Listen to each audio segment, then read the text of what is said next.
আছে। ট্রাম্পের কি খেলা দেখুন।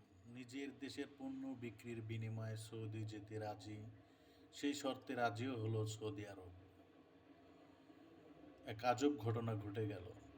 সৌদি আরব $50,000 কোটি মার্কিন পণ্য কিনতে রাজি হলে ট্রাম্প দেশটিতে তার এ মেয়াদের প্রথম বিদেশ সফরের কথা বলে বিবেচনা করবে বলছেন।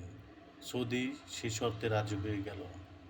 বুধবার মার্কিন প্রেসিডেন্ট ডোনাল্ড ট্রাম্পের সঙ্গে ফোনালাপে সৌদি ক্রাউন প্রিন্স মোহাম্মদ বিন সালমান এ প্রস্তাব দিয়েছেন বলে বেসরকারি সংস্থা রয়টার্স জানিয়েছে এবং বলছেন আরও সুযোগ সৃষ্টি হলে বিনিয়োগের পরিমাণ আরও বাড়তে পারে। ট্রাম্পকে এমনটাই বলছেন মোহাম্মদ বিন সালমান।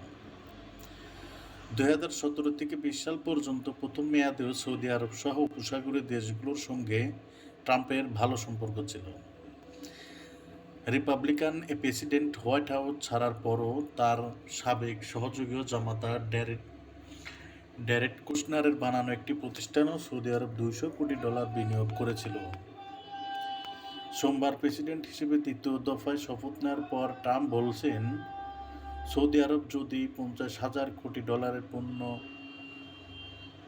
কিনতে রাজি হয় তাহলে তিনি দেশটিতে তার এ মেয়াদে প্রথম বিদেশ সফরের গন্তব্য হিসেবে সৌদি আরবকে বেছে নেবে। গতবারও ট্রাম্প তাই করছিল।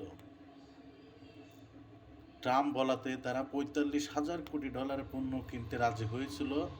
তারপরে ডোনাল্ড ট্রাম্প সৌদি আরব সফরে আসছিল।